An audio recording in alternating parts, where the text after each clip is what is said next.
Si tu as cliqué sur cette vidéo, c'est que tu as envie de réussir ton projet de mariage. Peut-être que tu es en chemin vers le mariage, peut-être que tu es déjà marié. En tous les cas, tu aimerais bien que ça se passe le mieux possible. Je vais te partager vraiment 5 éléments qui vont te permettre à tous les coups de réussir ce projet de mariage. Donc reste bien accroché et on est parti. Donc la première chose que tu dois implémenter dans ton projet de mariage ou dans ton mariage, si jamais tu es déjà marié, c'est le tawakkul. Fais confiance à Allah. Quand on n'est pas dans le tawakkul, on est beaucoup dans l'anticipation. Qu'est-ce que tu anticipes? Bien souvent, tu anticipes des problèmes qui à l'instant T n'existent pas et qui peut-être demain ne vont même pas exister. Mais toi, tu es déjà en train de te dire, c'est trop beau pour être vrai. Ça va se casser la figure. Il va se passer quelque chose. Il a ça dans sa tête. Il va me laisser tomber. Et j'en passe. Et la conséquence de ça, c'est-à-dire penser à des problèmes qui n'existent pas, c'est aussi provoquer des problèmes pour rien. Et donc, on vient se détruire et on vient petit à petit détruire la relation. Fais confiance à Allah et dis-toi que quoi qu'il arrive, il y a du bien pour toi dedans. Et dans tous les cas, on ne pourra jamais s'assurer à 100% que le mariage va fonctionner parce qu'en fait, il y a trop de paramètres qui ne dépendent pas de toi. Mais en étant dans le tawakkul, toi, de ton côté, tu as au moins ces paramètres-là sous contrôle. Donc ne sois pas dans une anticipation de choses qui n'existent pas. Essaye au maximum, même si c'est vrai que c'est pas facile, de te baser juste sur ce qui se passe dans cette relation ou ce qui se passe avec ce prétendant avec qui vous cheminez vers le mariage. Et quand on est dans le tawakkul, on sort du pessimisme. On arrête d'imaginer le pire. Et quoi qu'il arrive, eh bien on trouvera une solution. Dans nos vies, il y aura toujours une part d'inconnu, quelque chose qui nous dépasse, quelque chose qui est hors de notre portée, hors de notre contrôle. Donc notre devoir à chacun, c'est d'essayer de contrôler ces choses qu'on peut maîtriser dans sa vie. Son comportement, essayer d'orienter au maximum ses pensées vers des choses positives, arrêter d'imaginer le pire et accepter aussi le pire quand il arrive. Je sais que parmi les femmes qui me regardent, il y en a qui m'ont divorcé. Vous n'êtes pas des déchets, ce n'est pas un échec absolu, c'était juste une leçon. Donc on apprend de cette leçon et puis on avance. Mais sans tawakkul, c'est très difficile de le faire. Donc vraiment, penchez-vous sur cette notion de tawakkul et vivez-le profondément. Le deuxième point, si tu veux t'assurer de réussir ton mariage, en tout cas au maximum, on va dire, eh bien, c'est de vraiment te connaître. Il y a beaucoup de gens qui ne se connaissent pas, et ça, on le remarque en programme quand on travaille en profondeur sur leur problématique. En fait, vous pensez vouloir des choses chez l'autre que vous ne voulez pas en réalité. Et ça, tu peux le remarquer très simplement. Rappelle-toi, il y a peut-être 5 ans, 10 ans, quels étaient tes critères à ce moment-là, dans la recherche d'un homme de valeur? Il était peut-être juste beau, un petit peu marrant, bonne personnalité,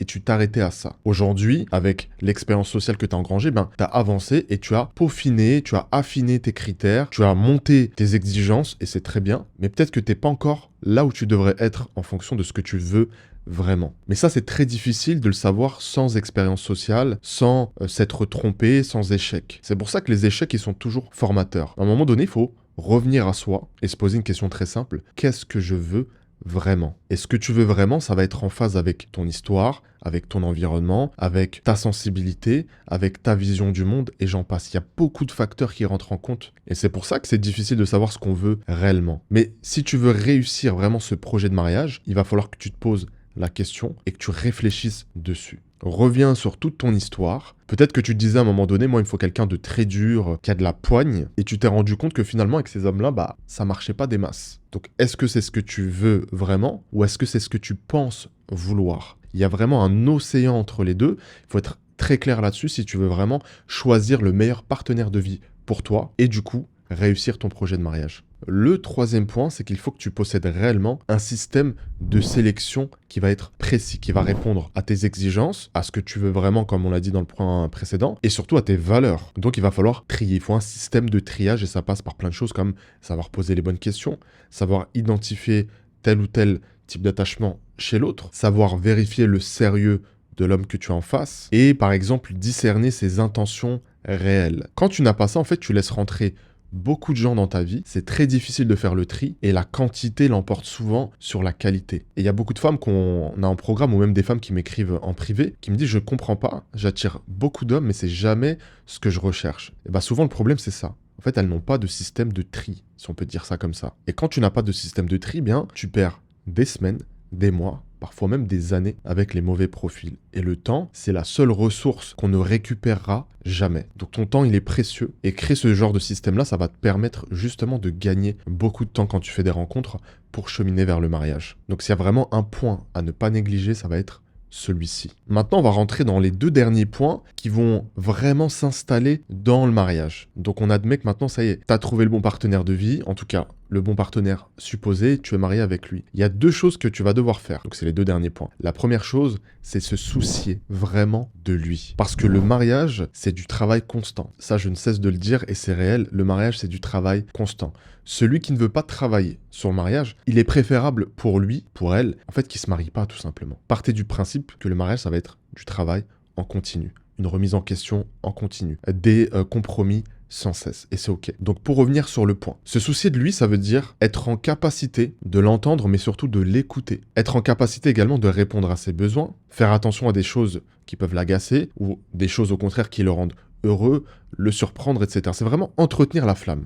On pourrait résumer ça comme ça. Entretenir la flamme entre toi et lui en pensant à lui. Et ça demande autre chose, c'est de... Voilà, c'est pas évident de le faire, mais c'est important, c'est d'éviter de compter les points. Il m'a fait un cadeau une fois, il m'a fait un cadeau 2 fois, moi je lui ai fait 3 fois. Donc là, le prochain, c'est lui. Non, à partir du moment où on rentre dans les comptes, ça devient très compliqué. Et on est en train de mettre de l'ego au milieu. Et l'ego, c'est la principale source de disputes et de divorce, en réalité. Parce que de l'ego découlent tous les autres problèmes. Problème de communication, problème de belle famille, problème d'argent et j'en passe. Donc l'ego, on le retire tout de suite de l'équation, c'est très important. Et pose-toi cette question, si aujourd'hui t'es marié, est-ce que tu te soucies vraiment de lui? Ou est-ce qu'à chaque fois tu reviens à toi, à tes propres besoins, à tes propres attentes, et lui finalement il a juste à suivre? Ça peut pas fonctionner comme ça. Le couple, c'est deux personnes qui prennent soin l'une de l'autre, qui répondent aux besoins de l'un et de l'autre, mais il faut que les efforts viennent des deux côtés. Et souvent, les filles, il faut qu'on se le dise, parfois, ce que vous interprétez comme un manque d'effort, c'est juste une façon différente qu'il a d'exprimer son amour,